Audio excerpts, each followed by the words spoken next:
Hi, I'm Lewis. So, it all started when my folks took away my Xbox and grounded me for 3 weeks. They expected me to study non-stop because I was failing almost everything at school. They did it literally right before the new Assassin's Creed game was released.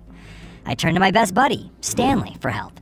And as always, he didn't disappoint, so his parents let him stay at home for a couple of days. Everything was aligning perfect, high-grade game time, when all of a sudden I heard gunshots and screaming. There was a dumpster nearby where I could hide. From there, I could see them better. They were trying to keep money inside of their bags, but some of it fell on the ground anyway. I barely even noticed the car they were currently getting into. I couldn't see it clearly from my spot, so it was just a 15-second video, but I hoped it would at least give a decent view of the car. I wasn't sure if the robbers noticed me or not, but I wasn't risking it. It was good enough to see the car plate number. We had completely forgotten about the game. Finally, we decided that there were probably surveillance cameras around, and the police could do without me or my recording. 3 weeks went by, and my grounding ended, but it was just the start of my suffering. Wherever I went, I heard something new about it, and every time, it made me feel like this wasn't the first robbery, and the police had been after them for several months already. My name is Leanne, and I'm lying to my dad about my mum to help save our family. Bunch of unpleasant occasions happened a while ago, and my little brother Matthew, he's 2. My parents sometimes argued over things, which always made me pretty sure that was the normal, but one day it turned out that I was terribly mistaken. It was in the middle of the day, and I was doing my homework.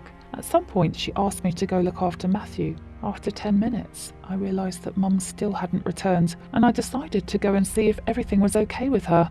She said that she had stubbed her toe badly, but I felt like something else was going on that made her so upset. And most of the time she keeps her emotions to herself. She never cries over, let's say, a sad film or upsetting news. Oh, by the way, I guess it's because of this. She always said that I had plenty of peers around me to be friends with. This pattern of my mum's character is key to this story. Later that day, or rather during the night, I woke up because I heard some voices.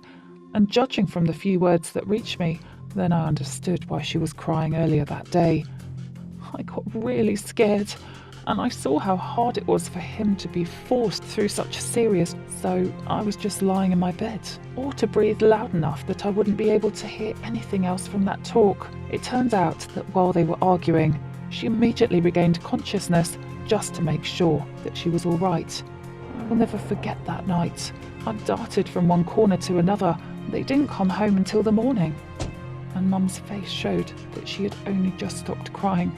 It turned out that back there in the hospital, they found something that shouldn't be there, that my mum had lymphoma.